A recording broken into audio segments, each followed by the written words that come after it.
اعوذ باللہ من الشیطان الرجیم بسم اللہ الرحمن الرحیم اللہم صلی علی محمد وآل محمد وعجل فرجہم قال المعصوم علیہ السلام نعمتان لا یعرف فضلہما الا من فقدہما۔ ارشاد معصوم ہے کہ دو نعمتیں ایسی ہیں کہ جب انسان کے ہاتھ سے چلی جاتی ہیں تو اس وقت انسان کو اس کی قدر و قیمت کا اندازہ ہوتا ہے۔ پہلی نعمت جس کی جانے کے بعد انسان کو اس کی ویلیو کا پتہ چلتا ہے وہ جوانی ہے، اور دوسری نعمت کہ جب انسان اس دور سے گزر جاتا ہے اور وہ نعمت اس سے چھن جاتی ہے تو اس وقت اس کو اندازہ ہوتا ہے وہ ہے صحت و سلامتی۔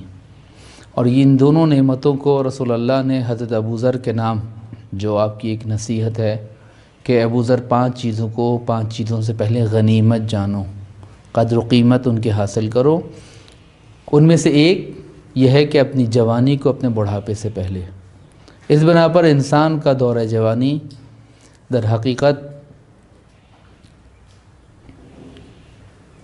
انسان کا پرائم ٹائم ہے، ایک قیمتی حصہ ہے۔ اگر میں کہوں کہ خلاصہ زندگی اگر کسی کو دیکھنا ہے تو وہ اس کی جوانی کا دور ہے، اور اس جوانی ہی میں انسان اپنے آئندہ زمانے یا مستقبل اور فیوچر کے لیے پلاننگ کرتا ہے، روحانی اور مادی طور پر بھی اور معنوی یا مادی طور پر۔ جو کچھ بھی انسان منصوبہ بندی کرے گا وہ آئندہ زمانے میں بہتر سے بہتر استفادہ کر سکتا ہے، لیکن اگر کوئی دوران جوانی میں اپنے مستقبل کے لیے، اپنے فیوچر کے لیے آمادہ نہ ہو تو وہ مستقبل میں جا کے بھی کچھ نہیں کر سکتا۔ ایک بحث ہے مستقبل کی تاریخ کیسے لکھی جائے گی۔ ایک حال کی تاریخ ہے اور ایک مستقبل کی تاریخ ہے۔ آج جو ہم اپنے ماضی کی تاریخ پڑھ رہے ہیں، ہسٹری پڑھ رہے ہیں، یہ ہسٹری کس نے لکھی ہے؟ آپ سب کہیں گے یہ ہسٹری فلاں مصنف نے لکھی ہے، فلاں مورخ نے لکھی ہے، فلاں تاریخ دان نے لکھی ہے۔ نہیں، یہ غلط ہے۔ 1947 کی ہسٹری، 1857 کی جنگ آزادی کی ہسٹری مورخ نے نہیں لکھی، تاریخ دان نے نہیں لکھی، یہ ہسٹری 1947 کے لوگوں نے اپنے عمل سے لکھی تھی۔ 1857 کی جنگ آزادی کی ہسٹری در حقیقت کس نے لکھی تھی؟ 1857 کے لوگوں نے اپنے عمل سے لکھی تھی۔ فرق یہ ہے کہ انہوں نے اپنے عمل سے لکھی تھی، اس کو تدوین اب کیا گیا ہے، اس کو مدون اب کیا گیا ہے، اس کو کمپائل اب کیا گیا۔ وَإِلَّا یہ تاریخ لکھ رہے تھے وہ جب وہ عمل کر رہے تھے۔ ایک بنیادی فرق یہ ہے کہ ان کو اس بات کا اندازہ نہیں تھا کہ وہ اپنے مستقبل کی تاریخ لکھ رہے ہیں۔ ہم بھی اپنے حال کی تاریخ لکھ رہے ہیں جو مستقبل میں فیوچر میں پڑھی جائے گی۔ اگر ہمیں اس بات کا اندازہ ہو جائے کہ ہم اپنی تاریخ خود لکھ رہے ہیں تو قوموں کی زندگی سنور جائے گی، بدل جائے گی۔ قومیں وہی کامیاب ہوتی ہیں، اشخاص وہی کامیاب ہوتے ہیں، لوگ وہی حقیقتاً کامیابی مقدر بنتی ہے ان کا کہ جو یہ سمجھتے ہیں کہ وہ جو کچھ بھی کر رہے ہیں یہ ان کی تاریخ ہے جو مستقبل میں کمپائل کی جائے گی۔ اگر یہ نقطہ ہمیں سمجھ میں آ جائے تو ہم بہت کچھ کرنے کے لیے تیار ہو جائیں۔ یہ دنیاوی طور پر بھی ہے اور اخروی اور معنوی طور پہ بھی ہے کہ ہم جو کچھ بھی لکھ رہے ہیں یہ ہمارے آخرت کو ہمارے لیے ضمانت کے طور پر محفوظ کر رہا ہے، اگر ہمیں اندازہ ہو جائے۔ درود بھیجئے محمد وآل محمد۔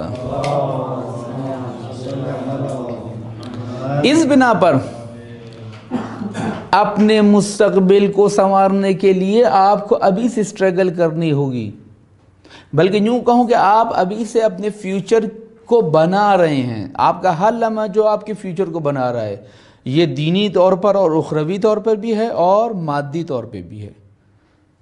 اس بنا پر یہ تمام افراد جو یہاں بیٹھے ہیں بشمول میرے، اگر ہم اس بات کا باور کر لیں اس بات کا یقین کر لیں کہ ہم اپنے مستقبل کی تاریخ اپنے ہاتھوں سے لکھ رہے ہیں.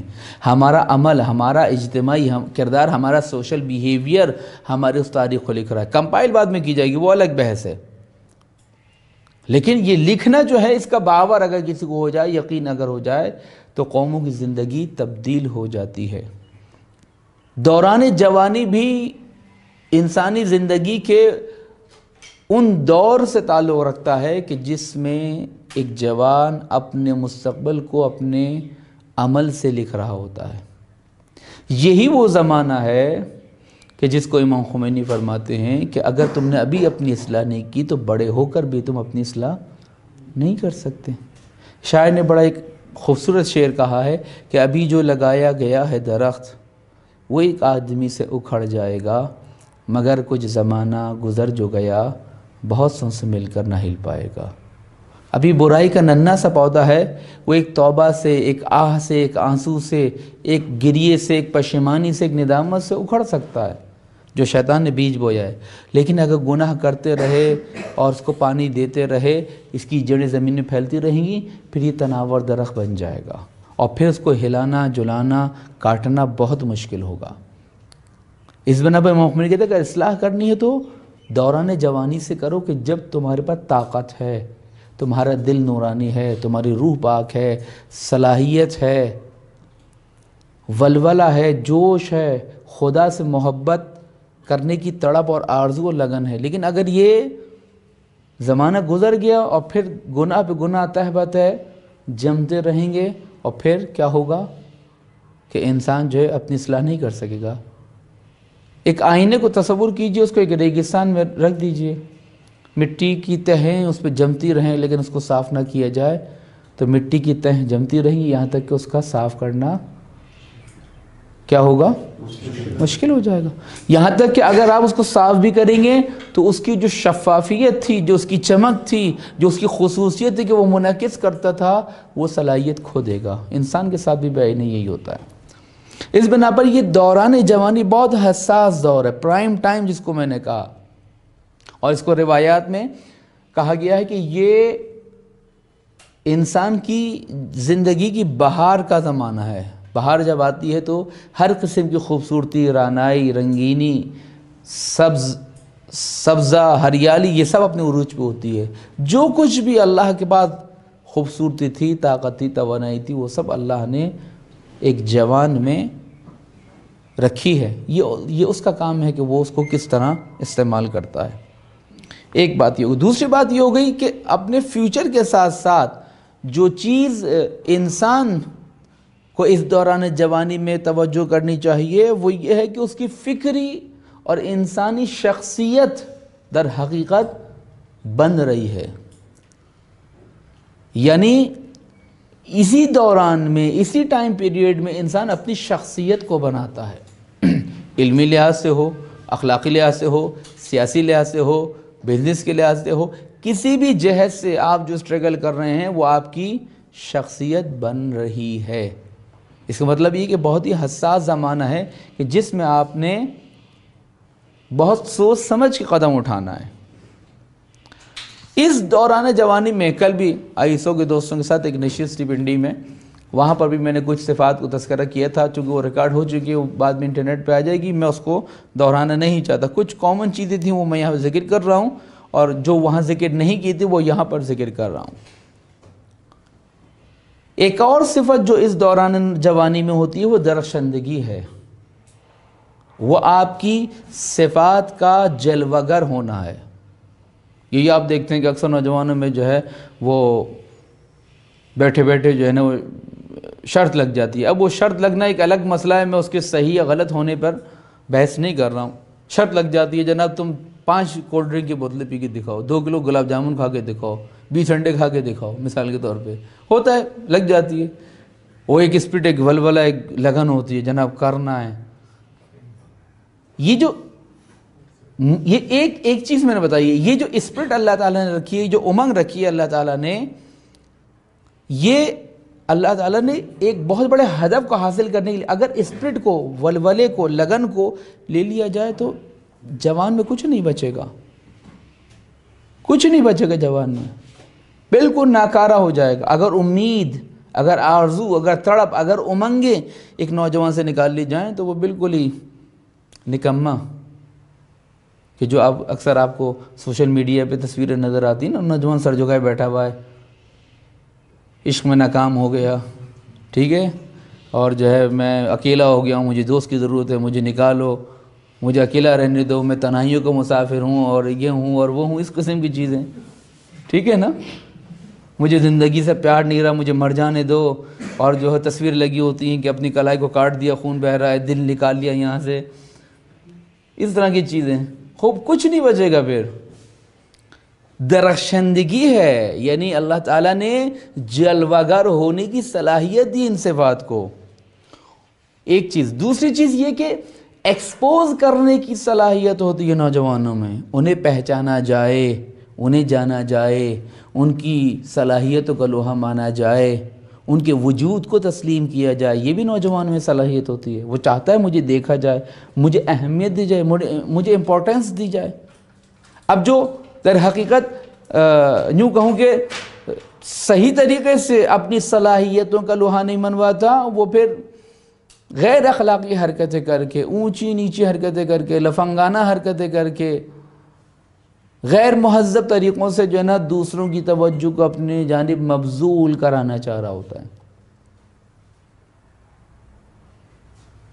یہ بھی متوجہ کرانا ہے، لیکن در حقیقت نوجوان کی جو اچھی صفت ہے وہ یہ ہے کہ وہ اپنے چاہتا ہے مجھے اہمیت دی جائے، اسی لیے کہا کہ بچہ 21 سال کا ہو جائے، پہلے 7 سال تک تمہارا بادشاہ ہے، دوسرے 7 سال تک 14 سال تک تمہارا غلام ہے، دوسرے 7 سال تک کیا ہے تمہارا غلام ہے، اور تیسرے 7 سال تمہارا مشیر ہے۔ مشیر یعنی جس سے مشورہ، ایڈوائزر، جس سے مشورہ لیا، یعنی اس کو اہمیت دو۔ یہ اسلام کا حکم ہے کہ اس کو اہمیت دو، اس کو امپورٹنس دو، اس کے وجود کو تسلیم کرو، اس کی کریٹیوٹی کو مانو، اس کی تخلیقی صلاحیتوں کو مانو، اس کی سکلز کو مانو، اسی لیے ہے۔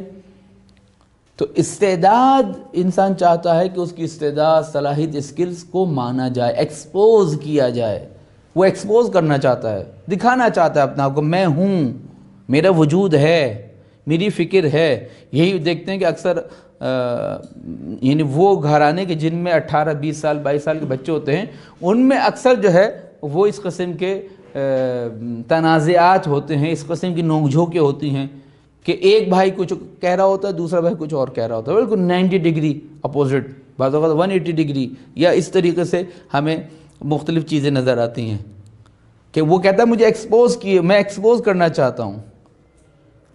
اسی چیز میں یعنی انہی صفات میں سے ایک صفت ہے انسان کی حس زیبائی۔ انسان خوبصورتی کو پسند کرتا ہے، ان اللہ جمیل ویحب الجمال، اللہ خود خوبصورت ہے اور خوبصورتی کو پسند کرتا ہے۔ خوبصورتی کو پسند کرتا ہے تو وہ یہ کہتا ہے کہ میرے بندے بھی خوبصورت رہیں۔ قل من حرم زینت اللہ التی اخرج لعبادہ، کہہ دو کہ وہ زینت جو اللہ نے اپنے بندوں کے لیے قرار دی ہیں، حلال کی ہیں، ان کو کیوں حرام کرتے ہو؟ تو حس زیبائی جو ہے نوجوان میں وہ کیا ہے؟ وہ یہ ہے کہ انسان، حس زیبائی کیا ہے؟ انسان در حقیقت اپنی خوبصورتی کا اظہار کرنا چاہتا ہے۔ یہ کوئی فی نفس ہی، فی ذات ہی کوئی بری چیز نہیں ہے۔ ایک نوجوان چاہتا ہے اس کے بال اچھے ہوں، اسلام کا حکم بھی ہے کہ بال رکھنے ہیں تو اچھی طریقے سے انسانوں کی طرح رکھو، ورنہ ٹینٹ کرا لو، منڈوا دو۔ لیکن آج کل کیا ہو گیا ہے، جس کے بال جتنے پھٹے ہوئے ہوں گے، بم پھٹا ہوا ہوگا، وہ فیشنیبل سمجھا جاتا ہے، ٹھیک ہے نا، جتنے بال الجھے ہوئے ہوں گے وہ بہت ماڈرن سمجھا جائے گا، ہے یا نہیں ہے، ٹھیک ہے نا، جتنے بال بگڑے ہوئے ہیں کہیں جرا بہت ہی مہذب ہیں۔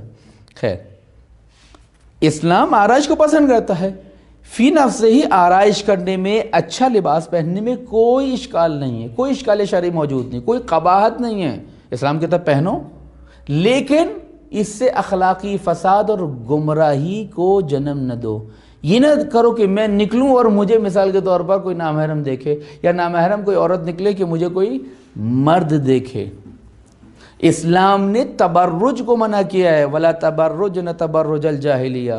ازواج نبی کے لیے جو آیات نازل ہوئی ہیں، ان آیات میں سے ایک آیت کا حصہ یہ ہے کہ تبرج یعنی خود نمائی، برج کہتے ہیں ایک ٹاور کو دور سے نظر آ جاتا ہے، ٹھیک، دور سے اسلام آباد میں کوئی بہت بڑی عمارت دور سے نظر آ جائے، یہ تبرج ہے، خود نمائی، یہ خود کو نمایاں کر رہی ہے، اپنے وجود کو دکھا رہی ہے۔ اسلام تبرج کو منع کرتا ہے، خود نمائی کو منع کرتا ہے، اچھے کپڑے پہننے کو، اچھا لباس اختیار کرنے کو، خوشبو لگانے کو اسلام نے منع نہیں کیا۔ حصے زیبائی کو اسلام پسند کرتا ہے، ہر چیز میں حصے زیبائی ہے۔ یہ زیبائی صرف گورے رنگ میں نہیں ہے، یہ حصے زیبائی ہر کام کی نوعیت کے ساتھ ہے۔ کبھی جوتوں کو ساتھ ملا کے رکھنے میں حصے زیبائی نظر آتی ہے، کبھی بالوں کو مرتب کرنے میں حصے زیبائی نظر آ سکتی ہے، کبھی صاف ستھرا لباس پہننے میں حصے زیبائی نظر آ سکتی ہے، کبھی ایک چھوٹے سے چھلکے کو کوڑے دان میں پھینک کر انسان کو حصے زیبائی نظر آ سکتی ہے، کبھی خوبصورت آواز میں انسان کو حصے زیبائی نظر آ سکتی ہے۔ یہی وجہ ہے اذان کے لیے مستحب ہے کہ جو اذان دے رہا ہے مؤذن، اس کی صدا اچھی ہونی چاہیے، اچھے لہن کے ساتھ دے۔ ایک عیسائی لڑکی تھی، وہ مسلمان ہو گئی، اس کے باپ نے جو پادری تھا اس نے بہت منع کیا اس کو کہ نہ جاؤ اسلام کی، لیکن میں اسلام کو قبول کروں گی۔ کہتے ہیں کہ اس نے اسلام قبول کر لیا، یا اس کا میل اور رجحان اسلام کی طرف ہو گیا۔ کہتے ہیں کہ ایک مسجد سے جو ہے نا وہ کسی نے اذان دی تو لڑکی نے پوچھا یہ کیسی اذان ہے، کرخت آواز، انکر الاصوات، کہا ہے نا سب سے زیادہ بدترین آواز گدھے کی آواز کہا گیا ہے۔ حضرت لقمان نے جو نصیحت کی، گدھے کی طرح آواز پھاڑ کے مت چیخو، انکر الاصوات، بدترین منفور ترین آواز گدھے کی آواز ہے۔ وہ بیچارے کو اللہ والے تھے، انہوں نے اذان دی۔ لڑکی نے پوچھا عیسائی یہ کیا ہے؟ کہیں گے یہ مسلمانوں کی عبادت کے لیے بلایا جا رہا ہے۔ کہیں گے اتنی بری آواز ہے؟ جب صدا دینے والا اور طریقہ اتنا برا ہے تو عبادت کتنی بری ہوگی؟ اور وہ منحرف ہو گئی۔ یہ پادری خوش ہو گیا، یہ مٹھائی لے کے گیا، مسجد میں آیا تو لوگ پریشان ہو گئے، پادری صاحب آئے، خیریت تو مٹھائی کی ٹوکرے لے کے۔ کہا کہ یہ بتائیے کہ اذان کس نے دی ہے؟ میں نے دی ہے۔ کہیں گے بہت شکریہ آپ کا، میں آپ کا بہت مرہون منت ہوں، آپ کی خوش الحانی کی وجہ سے، آپ کی اچھی سریلی آواز کی وجہ سے میری بیٹی جو ہے دوبارہ مسیحیت کی طرف لوٹ آئی ہے۔ اسلام کہتا ہے کہ حصے زیبائی، اسی لیے اچھی آواز اللہ کی نعمتوں میں سے ایک نعمت ہے، نعت خوانی ہو، منقبت خوانی ہو، عبادت ہو، تلاوت دعا و قرآن ہو، یہ سب اچھی نعمتوں میں سے ہے۔ تو حصے زیبائی موجود ہے انسان میں، خوش لباسی، خوش قیافہ ہونا کہ لوگ مجھے دیکھیں، لیکن اس میں نیت یہ ہونی چاہیے کہ انسان گناہ کے لیے یہ سب نہ کرے۔ خوب اتنا کافی ہے، یعنی ہر انسان اور ہر جوان خصوصاً اس بات سے خوش ہوتا ہے کہ اس کو دیکھا جائے، اس کی تعریف کی جائے، بھائی بال بہت اچھے ہیں، کپڑے بہت اچھے پہنے، جوتے کہاں سے خریدے، وغیرہ وغیرہ۔ لیکن یہ فساد اخلاقی، ابتذال اخلاقی کے لیے نہیں ہونا چاہیے۔ درود بھیجئے محمد و آل محمد پر۔ اللہم صل علی محمد و آل محمد۔ ایک اور چیز جو جوانوں کو باور کرنی چاہیے وہ یہ ہے کہ جوان معاشرے کی دل کی دھڑکن ہوتا ہے۔ جوان سے مراد لڑکے نہیں ہیں صرف، اس میں لڑکیاں بھی شامل ہیں، جو بھی جوان ہے، مذکر ہو یا مؤنث، معاشرے کی دل کی دھڑکن ہوتا ہے، معاشرے میں کی جانے والی تمام تلاش، سعی، کوشش، جدوجہد کا محور ہوتا ہے، اور معاشرے میں جتنا بھی تحرک اور بیداری ہے، ارتقاء ہے، اس سب کا محور جوان بن سکتا ہے، یعنی فی نفسہ ہی ہوتا ہے، یعنی اس میں یہ صلاحیت ہوتی ہے کہ وہ یہ کام کر سکے، ممکن ہے نہ کر سکے۔ مثال کے طور پر ایک اسٹوڈنٹ جو میڈیکل کالج کے فرسٹ ایئر میں، ہم کہیں گے آپ بالقوہ ڈاکٹر ہیں، بالفعل ڈاکٹر نہیں، یعنی آپ میں ڈاکٹر بننے کی صلاحیت موجود ہے، آپ ابھی ڈاکٹر بنے نہیں ہیں۔ ایک انجینئرنگ کالج میں جاتا، ہم کہتے ہیں آپ انجینئرنگ یونیورسٹی میں آگے، آپ میں انجینئر بننے کی صلاحیت ہے، لیکن یہ ابھی مرحلے ظہور تک نہیں پہنچی ہے۔ ایک کرکٹ اکیڈمی میں داخلہ لیتا ہے، آپ میں بہترین کرکٹر بننے کی صلاحیت ہے، آپ بنے نہیں ہیں، آپ کا کام یہ کہ ان اسکلز کو پروان چڑھائیں۔ لہذا ایک جوان معاشرے کے دل کی دھڑکن بن سکتا ہے۔ جتنی بھی ایفرٹس ہو رہی ہیں، جتنی بھی کوشش ایکٹیویٹیز ہیں، ان سب کا محور، معاشرے کے تحرک و بیداری اور ارتقاء کا محور جوان ہو سکتا ہے۔ اگر یہ جوان ہمارے اس چیز کو پالیں، حاصل کر لیں، تو وہ بہت کچھ کر سکتے ہیں۔ اسی لیے امام خامنہئی فرماتے ہیں، میں نوجوانوں سے 3 چیزیں چاہتا ہوں: تحصیل علم، تہذیب نفس، اور تیسری چیز ورزش۔ تحصیل علم، تہذیب نفس یعنی گناہوں سے اپنے آپ کو بچانا، اور تیسری چیز کیا ہے؟ ورزش، جو ماشاءاللہ ہم سب کرتے ہیں۔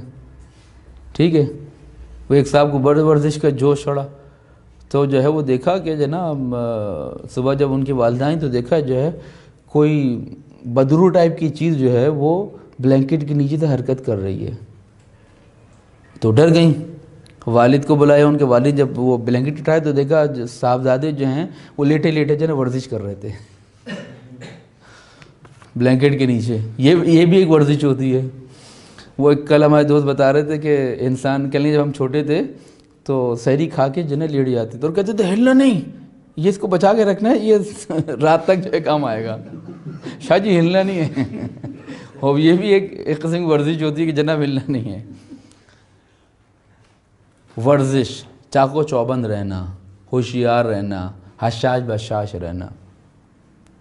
رسول اللہ ایک مدینے کی گلیوں سے گزر رہے تھے، درود بھیجیں محمد وعلی محمد۔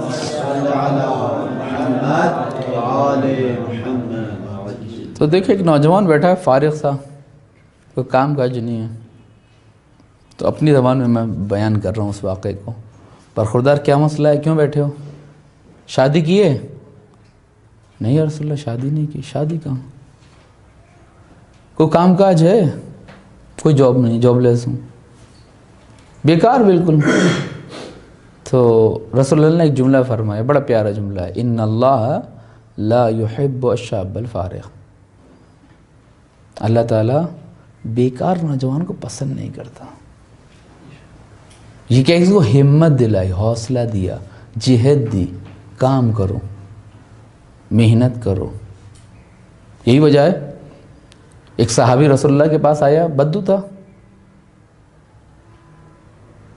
تنگ دست تھا، پریشان تھا، رسول اللہ کی خدمت پہنچا، چاہتا تھا کہ اپنی پریشانی کے اظہار۔ رسول اللہ نے کہا جو تنگ دستی کا اظہار کرے گا وہ کامیاب نہیں ہوگا، وہ کوشش کرے، جد و جہد کرے۔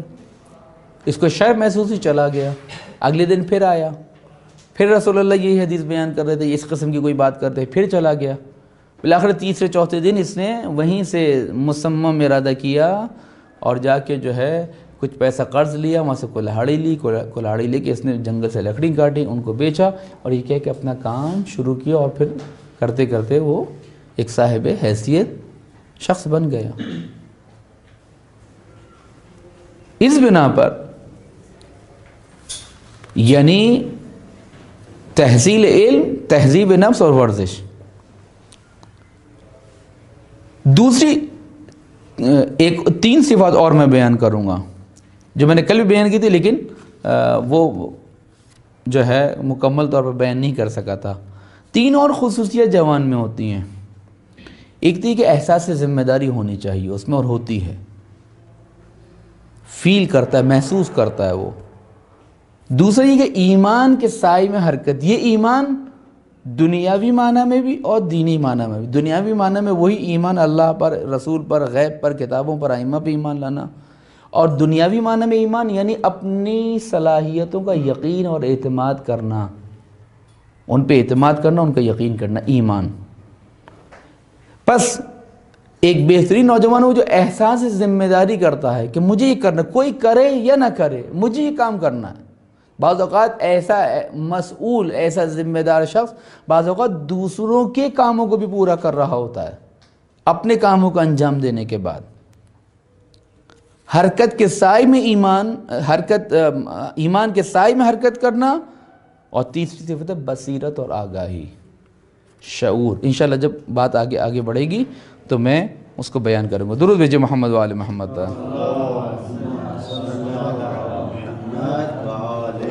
یعنی احساس ذمہ داری کرے پڑھائی کے لیے، مستقبل کے لیے، تشیع کے لیے، مکتب کے لیے، اور ایمان کے سائے میں ان تنصروا اللہ ینصرکم ویثبت اقدامکم. اللہ کے دین کی مدد کرو گے، اللہ تمہاری مدد کرے گا اور تمہارے قدموں کو مضبوط کرے گا. یہ اللہ کا وعدہ ہے. یعنی ایمان ہو اگر انسان کا خدائی وعدوں پر کہ میں خدا کے لیے نکل رہا ہوں. اکثر نوجوان بچے مثلا آتے ہیں تو میں ان سے تھوڑا سا ہنسی مذاق کرتا ہوں، کہتا ہوں کہ جو بھی اللہ کے لیے کام کرے گا اللہ تعالیٰ اس کو اس کے سسر تک پہنچائے گا، سیدھا سسرال پہنچے گا وہ. اب مجھے نہیں پتا کہ آپ کی ہنسی کے پیچھے کیا راز ہے. کہنے کہ دلیل کیا ہے؟ میں نے کہا دلیل حضرت موسیٰ علیہ السلام کا قصہ ہے. بنی اسرائیل میں ایک شخص کا قتل کر کے جب بھاگے ہیں، وہاں سے فرار کیا ہے، تو کیا ہوا؟ سیدھے اپنے سسر محترم کے پاس پہنچے. اللہ نوجوانوں کی ایفرٹس کو ضائع نہیں کرتا. آپ اللہ کے لیے کام کریں، انشاءاللہ سسر محترم آپ کے استقبال کے لیے ہوں گے. درود بھیجے محمد و آل محمد پر.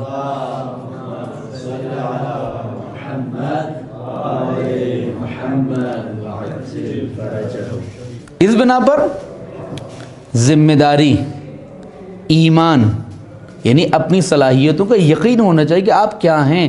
اسی لیے کہا کہ رحم اللہ امرأ من عرف قدرہ، کہ خدا اس شخص پر رحمت نازل کرے کہ جو اپنی قدر و قیمت کو جانتا ہے. وہ چند کلو کا ہے، کتنے کلو کا ہے، اس کا وزن کتنا ہے، اس کے آئز کا کلر کیا ہے، اس کے بالوں کا کلر کیا ہے، اس کی ڈیٹ آف پیدائش کیا ہے، اس کا بلڈ گروپ کیا ہے، اس کا لائسنس نمبر کیا ہے، اس کا شناختی کارڈ نمبر کیا ہے. یہ پہچاننا نہیں ہے، اپنی صلاحیتوں کو پہچاننا. دنیا میں بہت کم لوگ ہوتے ہیں کہ جو اپنی صلاحیتوں کو پہچان پاتے ہیں.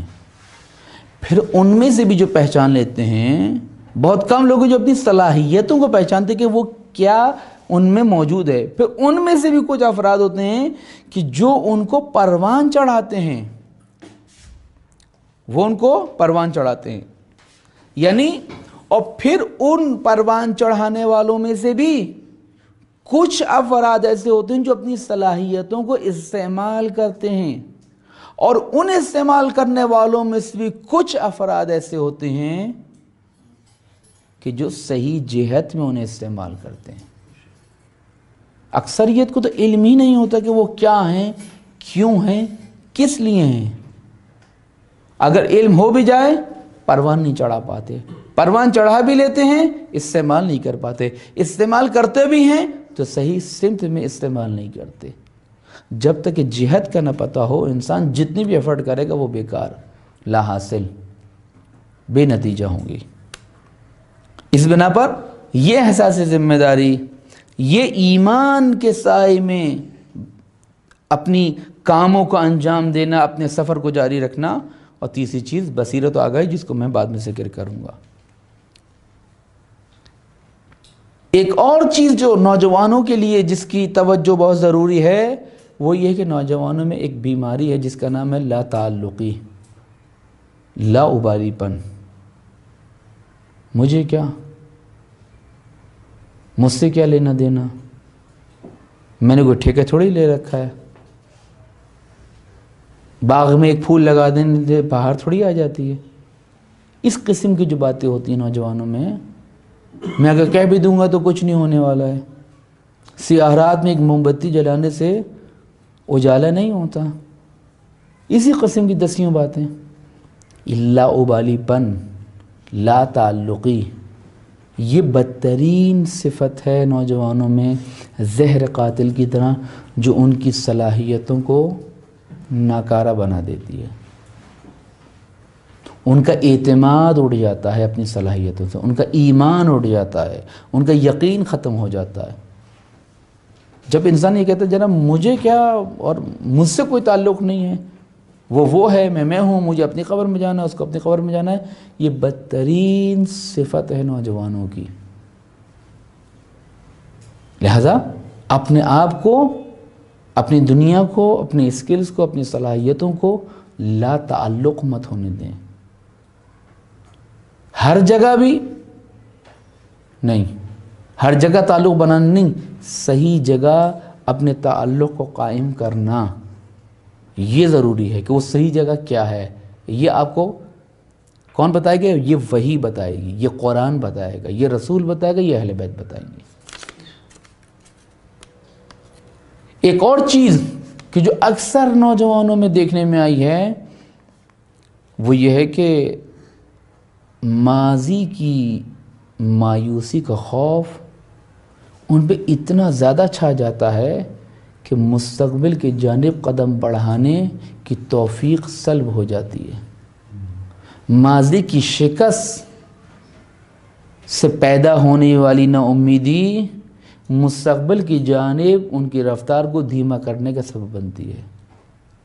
ماضی کے گناہوں، خطاؤں، لغزشوں، لرزشوں کے نتیجے میں پیدا ہونے والی نا امیدی و مایوسی زنجیر بن جاتی ہے کہ یہ نوجوان مستقبل کی جانب قدم نہ بڑھائے۔ لہذا ایک ماضی کی شکست اور ناکامی کا خوف، مایوسی، اور دوسرا ایک اور جو نوجوان کو لاحق مستقبل کا خوف، کیا ہوگا؟ پڑھ لکھ کے جاؤں گا تو جاب کہاں ملے گی، شادی کہاں ہوگی، گھر کہاں بنے گا؟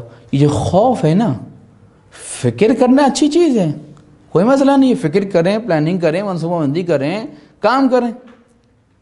اس لیے کہا کہ زندگی میں ایسے رہو جیسے 100 سال رہنا ہے، ایسی منصوبہ بندی، لیکن تیار ایسے رہو کہ ابھی موت کا بلاوا آ جائے فوراً لبیک یا اللہ۔ یہ نعرہ تو بہت اچھے، تیری راہ میں لڑیں گے یا اللہ، لیکن اس کو عملی صورت میں عملی جمع پہنانا مشکل ہے۔ منصوبہ 100 سال کا بناؤ لیکن تیار ایسا رہو کہ ابھی مر جانا ہے۔ لہذا ماضی کی شکست اور ناکامی کی مایوسی و ناامیدی، ایک یہ بیماری، یہ اس بات کا سبب بنتی ہے کہ مستقبل میں جو کامیابیاں حاصل کر سکتے ہیں آپ اس سے ہاتھ دھو بیٹھیں۔ اس کا خوف، انجانا خوف جو ہے وہ آپ کے لیے زہر قاتل ہے۔ یہ دونوں صفات نہیں ہونی چاہیے۔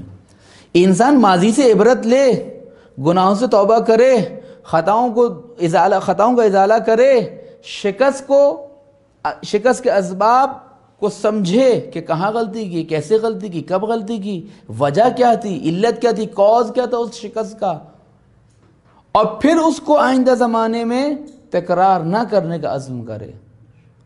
یہ جو کہتے ہیں نا مصمم ارادہ کی، یہ مصمم کا کیا مطلب ہوتا ہے؟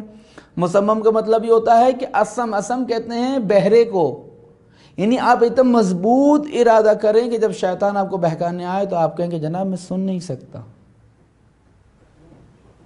اکثر ہوتا ہے آپ کو مصمم ارادہ کر لیتے ہیں، اکثر تو یار نہیں میں نے تو جانا ہے جناب، چھٹ دے یار میں نے تو جانا ہی ہے، ٹھیک ہے، بقول آپ کے دوستوں کے۔ ہاں جی، کیا ہوتا ہے؟ انسان روکتے ہیں لیکن نہیں رکتا۔ مصمم ارادہ یعنی شیطان کے مقابلے میں بہرے بن جاؤ۔ نہیں سنائی دے رہا، سوری مجھے سنائی نہیں دے رہا، میرا ارادہ مستحکم ہے، یہ مصمم ارادہ ہے۔ لہذا ماضی کی مایوسی، ماضی کی شکست کی نا امیدی، اس کو کم کریں اور مستقبل کا جو خوف چھایا اسے کم کریں، پھر جا کر آپ روشن مستقبل کو دیکھ سکتے ہیں۔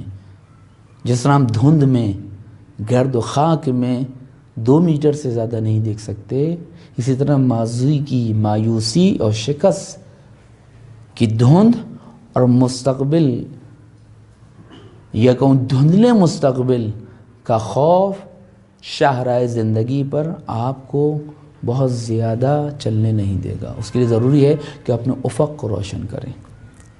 درود بھیجیں محمد وعلی محمد۔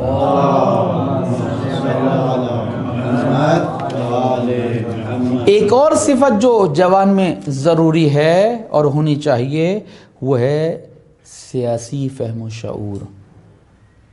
سیاسی فہم و شعور سیاسی ہونے سے الگ ایک چیز ہے، جس کو امام خامنہئی نے کہا کہ میں نوجوان طالب علموں میں سیاسی شعور دیکھنا چاہتا ہوں کہ ان کے ملک میں کیا ہو رہا ہے، بیرون ملک کیا ہو رہا ہے، انٹرنیشنل لیول پہ کیا تبدیلیاں آ رہی ہیں۔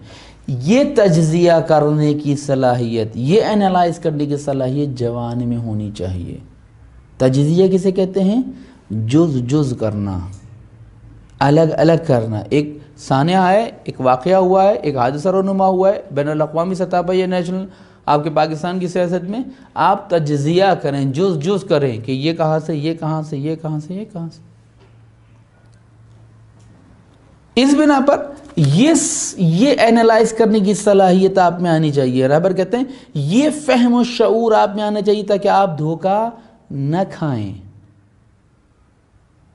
یہ اگر صلاحیت آ جائے، افسوس کہ ہمارے یہاں ایسی کوئی ایجوکیشن سسٹم نہیں ہے یا ایسے انسٹیٹیوٹ نہیں ہیں کہ جہاں پر نوجوانوں کی فہم، سیاسی کو شعور اور بیداری کو جو ہے بڑھایا جائے. لیکن بہرحال یہ چیز ہونی چاہیے. انسان اینالائز سے، تجزیے سے، بات چیت سے، گفتگو سے، ٹیبل ٹاک سے، مختلف چیزوں سے مختلف چیزوں کو حاصل کر سکتا ہے. صحیح تجزیہ، صحیح اینالائز. دوسری ایک اور چیز جو ہمارے یہاں بہت زیادہ دیکھنے میں آ رہی ہے کہ ہم ہجرت کر جاتے ہیں، جس کو خود رہبر معظم نے بھی نوٹ کیا ہے، اس کو بیان کیا ہے. کہا کہ میں ایک چیز کے لیے اجازت دیتا ہوں کہ آپ ہجرت کریں، وہ یہ ہے کہ آپ جائیں اور وہاں سے اعلیٰ تعلیم حاصل کر کے آئیں اور اپنے ملک کی علمی ترقی کا باعث بنیں. اور اس میں سوال جواب کی گنجائش ہے کہ پاکستان جیسے حالات میں ہم کیا کریں، مہاجرت کر جائیں، ہجرت کر جائیں، ملک کو چھوڑ دیں یا یہیں رہیں. بہرحال یہ اس میں ڈیٹیل ہے، تفصیل ہے، اور ممکن ہے کہ مختلف لوگوں کے مختلف نظریات ہوں. آخر ایک چیز کہ جو ہم اس وقت دیکھ رہے ہیں کہ جب ہم ملک کی سیاست میں تشیع کے کردار کو دیکھتے ہیں تو ہمیں مختلف تنظیمیں، سیٹ اپ، نظام، گروہ، جماعتیں اور افراد نظر آتے ہیں. بعض اوقات ان کی آپس کی چپقلش، ان کا باہمی نزاع، ان کا باہمی اختلاف تنظیموں کا، جماعتوں کا، شخصیات کا، اداروں کا، انسٹیٹیوشنز کا، اس بات کا سبب بنتا ہے کہ نوجوان بددل ہو جائے، گھر میں بیٹھ جائے. یہ بڑا ایک اہم مسئلہ ہے. ہم سیاسی طور پر لا تعلق نہیں رہ سکتے. ہیں ایسے گوشہ کنار سے آوازیں آتی ہیں کہ جناب تنظیم نہیں ہونی چاہیے. امام خمینی کا حوالہ دیا جاتا ہے، رہبر معظم کا حوالہ دیا جاتا ہے. لیکن بہت ذمہ داری سے عرض کر رہا ہوں کہ نہ نفی مطلق کی گئی ہے تنظیم کے وجود سے کہ بالکل نہیں ہونی چاہیے، جیسا کہ ہمارے کانوں میں آوازیں آ رہی ہیں کہ جناب تنظیم نہیں ہونی چاہیے. امام نے کبھی تنظیم کا نہیں کہا، رہبر نے کبھی تنظیم کی حمایت نہیں کی. کچھ لوگ ہیں نہیں، وہ تنظیم کے اتنے حامی ہوتے ہیں کہ ان کے سارے دلائل اس بنا پہ ہوتے ہیں تنظیم ہونی چاہیے. امام خمینی نے یہ کیا، امام خمینی نے وہ کیا، رہبر نے یہ کیا، قائد شہید نے یہ کیا. لیکن ایک بات جو اظہر من الشمس ہے، جو بہت ذمہ داری سے عرض کر رہا ہوں کہ نفی مطلق نہیں ہے کہ تنظیم نہیں ہونی چاہیے. امام نے منع کیا اور رہبر نے منع کیا، نہیں. یا بہت زیادہ 100% تائید جو نہیں، ہر صورت میں ہونی چاہیے، یہ بھی نہیں. کچھ شرائط کے ساتھ تنظیم کا وجود ضروری ہے. یہ تو اظہر من الشمس سے ٹیم ورک، انسٹیٹیوشنل اور آئیڈیالوجیکل موومنٹ کرنا ایک ہی فطری امر ہے. انسان جو ہے وہ ٹیم ورک بنا کر 4 لوگ ایک کام کو انجام دیتے ہیں. یہ چھوٹی سی نشست ہوئی ہے، یہ ایک ٹیم ورک ہوا ہے. ایک نے کہا میں کیمرہ لاؤں گا، ایک نے کہا میں مائک لگاؤں گا، ایک نے کہا میں مولانا کو لے کے آؤں گا، ایک نے کہا میں انویٹیشن دوں گا. یہ ٹیم ورک ہے. اس کے لیے کہنے کا نہیں امام خمینی نے اس ٹیم ورک کو منع کیا، اس تنظیم کو منع کیا، اس کے وجود کو منع کیا، نہیں. نہ 100% منع کیا، نہ 100% حمایت کی. کہا کہ اگر ایسا ہے تو ایسا ہو نہ جانے. یہ صفات ہیں تو تنظیم ہونی چاہیے. ان صفات کی بنا پہ ایک تنظیم، ایک جماعت، ایک انسٹیٹیوشن، ایک ادارہ، ایک سیٹ اپ، ایک ٹیم ورک کامیاب ہو سکتا ہے. یہ چیزیں ٹیم ورک کے لیے، جماعت کے لیے، تنظیم کے لیے نقصان دہ ہیں اور اس کے لیے موت کا پیغام ثابت ہوتی ہیں. لہذا یہ افراط و تفریط جو ہمیں نظر آ رہی ہے کہ نہیں ہونی چاہیے، اور آپ دیکھ رہے ہیں کہ شدت سے اس چیز کو بیان کرنے والے لوگ ہیں، بیان کر رہے ہیں. تنظیم کی مخالفت، انسٹیٹیوشن کی مخالفت، اور پھر وہ ایک چیز ریپلیس کرتے ہیں. وہ کیا کرتے ہیں؟ تحریک لے کر آتے ہیں، ایک موومنٹ لے کر آتے ہیں، ایک بیداری کی مہم لے کر آتے ہیں. خوب وہ بھی تو ایک تنظیم ہے. صحیح ہے کہ اس میں اس طریقے سے وہ چیزیں نہیں ہیں کہ جو دوسری تنظیموں میں عہدے ہوتے ہیں، لیکن بہرحال ہر علاقے کا اپنا سیٹ اپ ہے، ہر علاقے کا اپنا ایک نظام ہے، اپنا علاقے کا جو ہے وہ تمام مسائل کو دیکھنے کے لیے ایک چینل بنایا گیا، یہ اس تحریک میں موجود ہے، تو یہ بھی نظر آتا ہے۔ تو 900% حمایت ہے، 900% مخالفت ہے۔ اگر یہ صفات ہیں تو بہت اچھا ہے، یہ صفات تنظیم میں نہیں ہونی چاہیے، یہ صفات تنظیم کے لیے نقصان دہ ثابت ہو سکتی ہیں۔ لیکن اس کے ساتھ ساتھ جو فطری امر ہے، ایک بہت ہی نیچرل سا ایک چیز ہے، وہ نیچرل سی چیز کیا ہے؟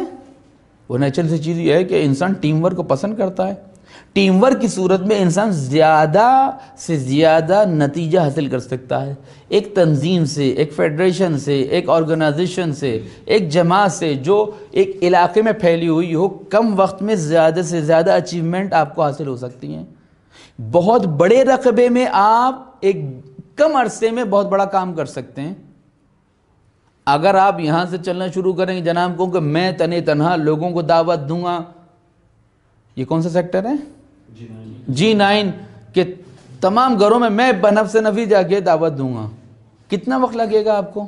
گھر گھر جائیں گے، لیکن آپ ٹیم ورک بنائیں، جناب مشرق آپ کا، مغرب آپ کا، شمال آپ کا، جنوب میرا، ختم ہو گئے۔ یہ ٹیم ورک ہے۔ کاموں کی تقسیم، ذمہ داری کی تقسیم، صلاحیت اور اسکلز اور استعداد کے لحاظ سے ایک نیچرل امر ہے۔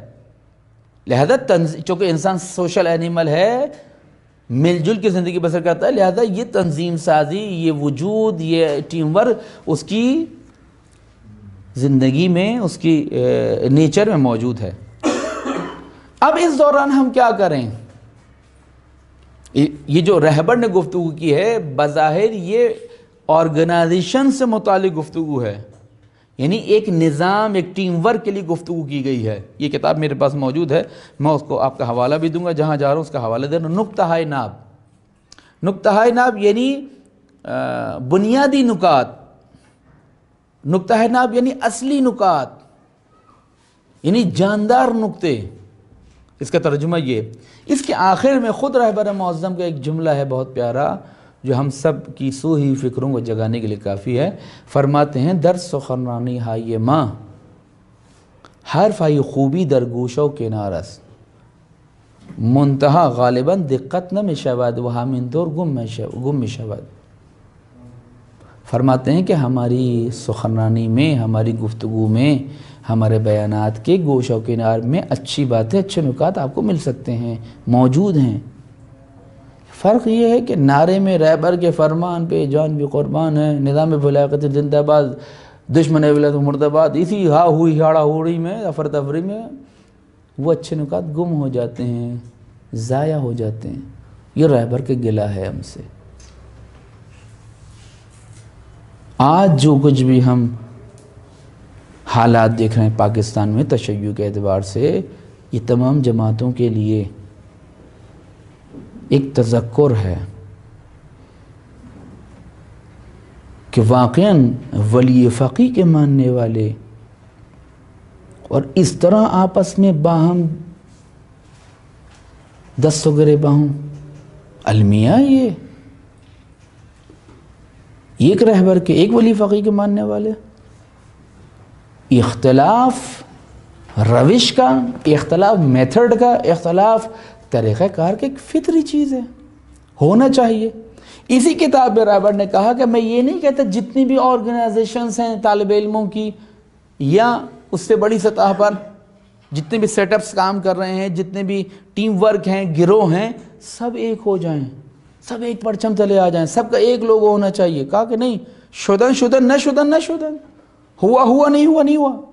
اگر ہو سکتے ہیں تو ہو جائے۔ اس کے بعد بھی رہبر کہتے ہیں کہ اگر ہو بھی جائیں، سب ایک ہو جائیں، پھر کچھ ہی عرصے میں ان میں سے کچھ افراد الگ ہو جائیں گے، ان میں سے الگ ہو جائیں گے۔ فطری امر ہے یہ، ریزش کہتے ہیں۔ ریزش یعنی جھڑنا، جس طرح آہستہ آہستہ پہاڑ ریزہ ریزہ ہو کے جھڑنے لگتا ہے، انقلاب بھی ریزہ ریزہ ہو کے جھڑنے لگتا ہے۔ انجمنیں، تنظیمیں، ادارے، ٹرسٹ، یہ ساری چیزیں ان میں ریزش ہوتی ہے، جھڑا ہوتا ہے، کچھ افراد نکلتے ہیں، کچھ افراد آتے ہیں، کچھ افراد جاتے ہیں۔ یہ ایک فطری امر ہے، اسلامی انقلاب آیا، فوراً ہی گروہ فرقانی الگ ہو گیا۔ کون؟ جو انقلاب لے کے آ رہے تھے موقوف کی قیادت میں، انقلاب کے آتے ہی ایسے الگ ہوئے کہ علماء کی جان کے دشمن اور خون کے پیاسے ہو گئے۔ آیت اللہ مفتح، آیت اللہ شہید مطہری کو کن نے گروہ فرقانی نے قتل کیا۔ یہ ریزش، یہ جھڑاؤ ہر تنظیم میں ہوتا ہے۔ رہبر کہہ رہے ہیں کہ اگر یہ سب ایک بھی ہو جائے نا، پھر بھی ان میں جھڑاؤ کا عمل شروع ہو جائے گا، پھر کچھ لوگ الگ ہو جائیں گے۔ لہذا کہہ رہے ہیں یہ بہت زیادہ 100% منطقی بات نہیں ہے کہ سب ایک ہو جائیں، اور ممکن ہے کہ ساری ٹرسٹ ایک ہو جائیں، ساری ماتمنی انجمن ایک ہو جائیں، جلوس میں ایک علم نکلے، ممکن ہے، امکان وجودی ہے اس کا، لیکن پھر دوسرے مسائل شروع ہو جاتے ہیں۔ اسی طرح تمام تنظیمیں اگر ہو بھی جائیں، کہہ رہے ہیں کہ ان میں جھڑاؤ کا اور ریزش کا عمل شروع ہو جاتا ہے۔ اگر ہوئے نہیں ہوئے، جو چیز ضروری ہے ان تمام تنظیموں کے لیے، جماعتوں کے لیے، گروہوں کے لیے، حزب کے لیے، فیڈریشن آرگنائزیشنز کے لیے، انسٹیٹیوشن کے لیے، وہ یہ ہے کہ ایک دوسرے کے وجود کو تسلیم کریں۔ طریقہ کار کے اختلاف کو نظریاتی اختلاف کا نام نہ دیں۔ ہمارا تو فلاں سے نظریاتی اختلاف ہے، نہیں، نظریاتی اختلاف الگ ہوتا ہے۔ یہ طریقہ کار کے اختلاف ہے کہ جس میں ہم دو چار ہیں، اور ہم اس کو نظریاتی اختلاف کہہ کے در حقیقت اپنے درمیان خلیج بنا لیتے ہیں۔ نہیں عزیزان گرامی، لہذا یہ کہنا کہ سب ایک ہو جائیں یہ بھی ممکن نہیں ہے۔ الگ الگ رہیں اپنے اپنے طریقہ کار پر، ہاں جہاں تک ہو سکے آپس میں، اور یہ رہبر نے اس کو بھی بیان فرمایا، وہ آپ کو بتا دوں کہ تنظیموں کے وجود میں 3 چیزیں ہونی چاہیے۔ اگر یہ 3 چیزیں ہیں تو تنظیم بہت اچھی ہے۔ پہلی چیز یہ کہ وہ تربیت کا کام کرے، خصوصاً روحانی تربیت۔ یہ رہبر کے الفاظ ہیں، معنوی تربیت، روحانی تربیت، خدا پرستی کا خوف، حق پرستی کی فکر کو لوگوں میں، نوجوانوں میں، اپنے فالوورز میں، اپنے کارکنوں میں بیدار کرنا۔ دوسری چیز یہ کہ سیاسی طور پر ان کے فہم و فکر کو پالو بر دیں، پرورش کریں۔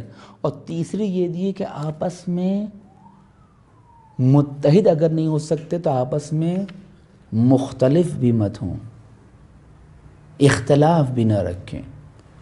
یہ نہیں ہو کہ یہ میری تنظیم وہ تمہاری تنظیم، یہ میرا جھنڈا وہ تمہارا جھنڈا۔ آج ہم دیکھ رہے ہیں کہ اپنا جھنڈا اونچا کرنے کے لیے ہم دوسرے کے سر پر اور امام میں پیر رکھ کے اپنا جھنڈا گاڑنے کے لیے نظر آ رہے ہوتے ہیں، معذرت کے ساتھ۔ چھوٹی چھوٹی چیزوں پہ اختلاف ہوتا ہے، چوکنگ مٹانے پہ اختلاف ہوتا ہے، پوسٹر لگانے پہ اختلاف ہوتا ہے۔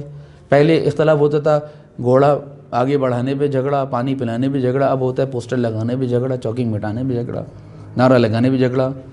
یوم القدس ہوگا تو میرا خطیب آخر میں خطاب کرے گا، وہ کہے گا میرا صدر آئے گا، وہ کہے گا میرا جنرل سیکریٹری آئے گا۔ رہبر کہنے کہ اگر یہ چیزیں ہیں تو پھر نہ ہوں۔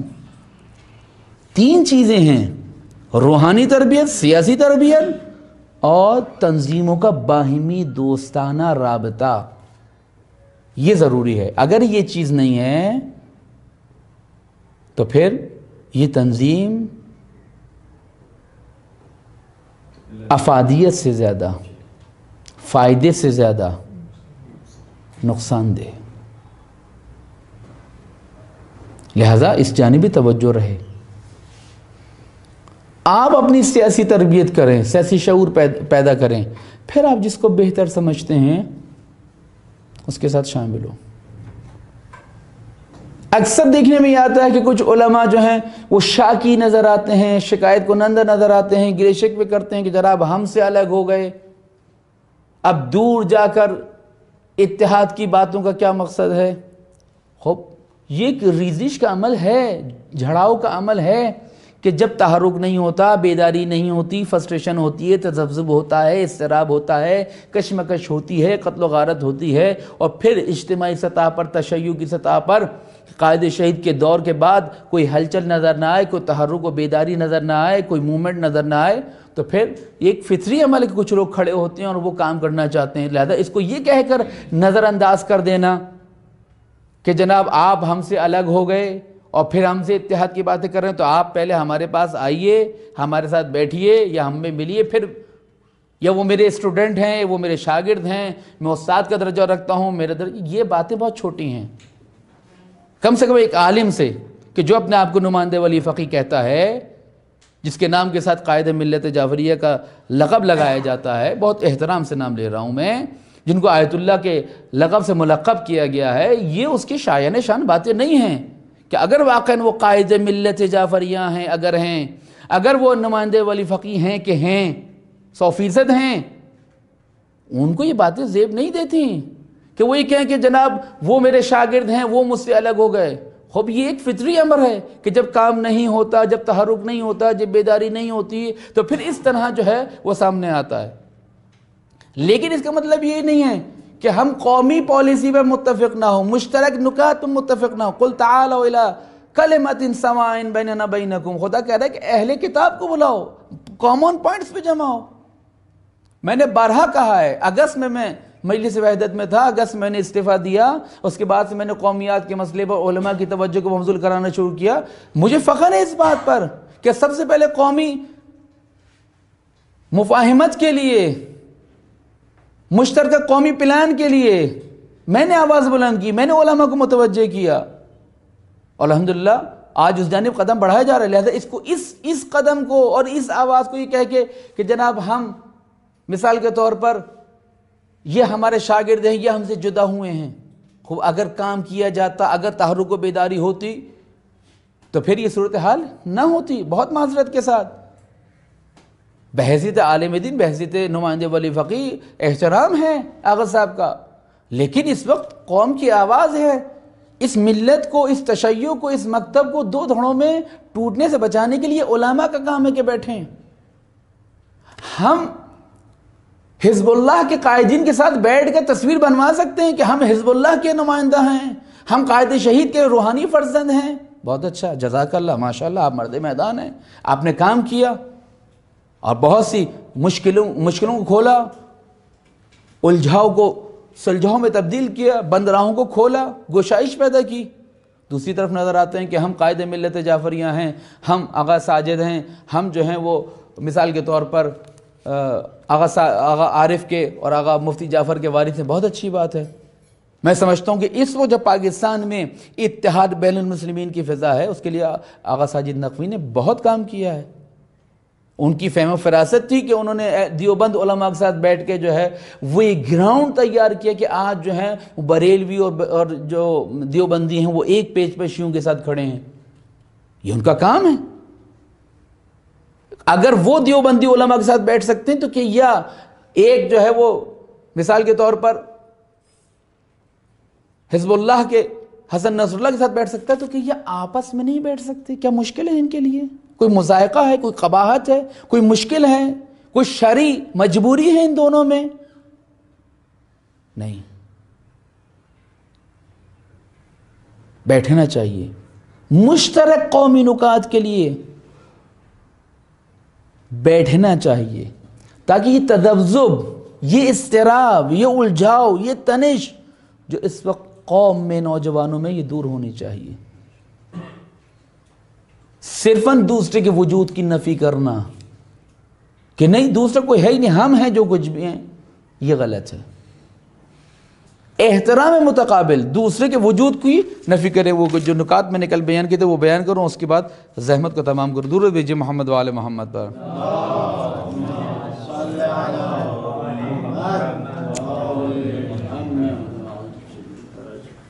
دوسروں کی وجود کی نفی نہ کریں، یہ نہ کہیں کہ صرف ہم ہیں، نہیں، دوسرے بھی ہیں، ان کا اپنا میتھڈ ہے، ان کا اپنا طریقہ کار ہے، ان کی اپنی راہ و روش ہے۔ احترام متقابل، آج ہم دیکھتے ہیں بعض اوقات نچلی سطح پر، اوپری سطح پر علماء کی عزت کا خیال نہیں رکھا جاتا۔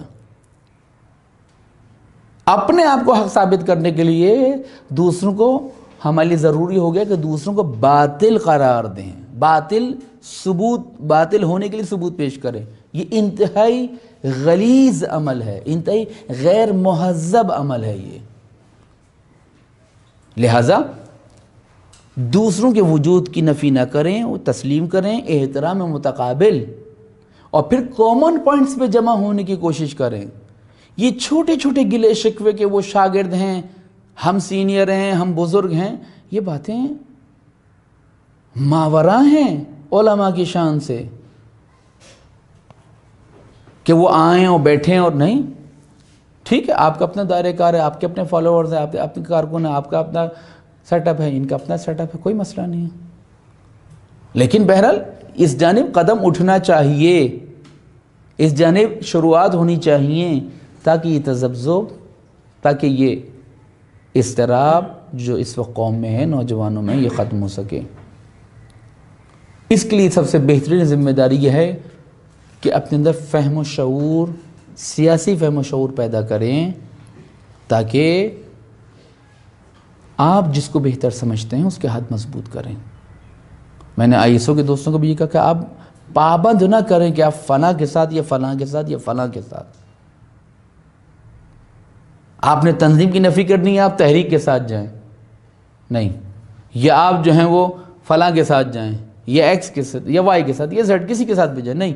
پابند ہے، آپ سیاسی بصیرت پیدا کریں، وہ جس کو بہتر سمجھے گا چلا جائے گا. وہ سمجھتا ہے تنظیم کو وجود ضروری نہیں ہے، تحریک ہونی چاہیے، ایک مہم ہونی چاہیے، جائے. ایک سمجھتا ہے کہ نہیں اس طرح ہونا چاہیے، اس طرح جائے. کوئی سمجھتا نہیں اس طریقے سے کام ہونا چاہیے، اس طریقے سے جائے.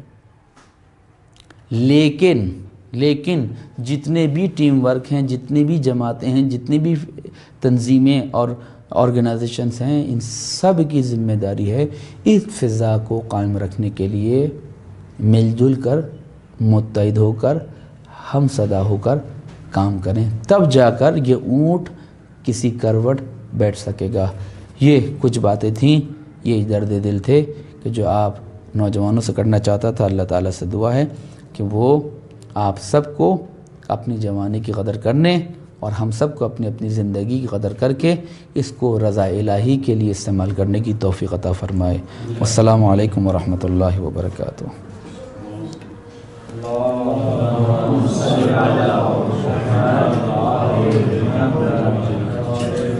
ہندوستان گفتگو سے متعلق اگر سوال تو آپ کر سکتے ہیں.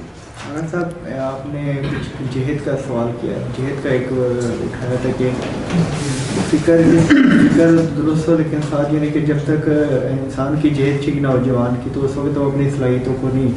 لیکن حقیقی اور صحیح جہد کا جوان کو کیسے پتہ لگے کہ یہ باقی یہ غلط جہد ہے، یہ درست راستہ ہے، یہ صحیح راستہ ہے؟ سوال یہ ہے کہ جہد کا تعین کس طرح کیا جائے کہ یہ صحیح جہد ہے یا غلط جہد ہے. بہت اچھا سوال ہے، اور ظاہر سی بات ہے اس کے لیے پھر ہمیں مکتب وحی کی طرف لوٹنا ہوگا، کیونکہ انسان جس کارخانے سے بنا ہے وہی اس کی ہدایت کے صحیح انتظام کر سکتا ہے. تو مکتب وحی میں یہ صلاحیت ہے کہ وہ انسان کی صلاحیتوں کو پروان چڑھانے، اس کی جہد اور اس کی ڈائریکشن کا تعین کرنے میں اس کی مدد کرے. اور یہ مدد کرنا ہاتھ پکڑ کے نہیں ہے، بلکہ اس کے اندر ایک بیدار صفت پیدا کرنی ہے کہ وہ خود عمل کرے. اسلام یہ نہیں چاہتا کہ ہاتھ پکڑ کے زبردستی آپ کو مسجد تک لے آئے، نہیں. اسلام کہتا ہے آزاد چھوڑ دیتا ہے، آئیڈیالوجی دیتا ہے، فکر دیتا ہے، دریچے روشن کرتا ہے، پھر کہتا ہے یہ آپ کی مرضی، آپ آئیں لا اکراہ فی الدین، یا ادھر چلے جائیں. اس بنا پر اگر انسان واقعاً یعنی قرآن اور اہل بیت کے دامن سے وابستہ ہو، قرآن کا صحیح مطالعہ ہو، احادیث کا مطالعہ ہو، اور روشن فکر، راشن فکر نہیں، روشن فکر علماء سے وابستہ ہو، تو میں سمجھتا ہوں کہ وہ اپنی ڈائریکشن کو پا سکتا ہے. ایک اور کام جس کی کمی بہت شدت سے اس زمانے محسوس کی جا رہی ہے، گزشتہ کوئی 8-10 سال سے میں یہ کام کر رہا ہوں کونسلنگ کا، یوتھ کے لیے مشاورے کا. یہ ضروری ہے کہ ہم دینی طور پر بھی اور دنیاوی طور پر بھی دونوں میدانوں میں نوجوانوں کی رہنمائی کا اور مشاورے کا انتظام کریں، تاکہ ان کے اندر جو صلاحیتیں ہیں ان کو صحیح ڈائریکشن دی جا سکے. کوئی اور سوال؟ بر محمد وعلی محمد صلوات.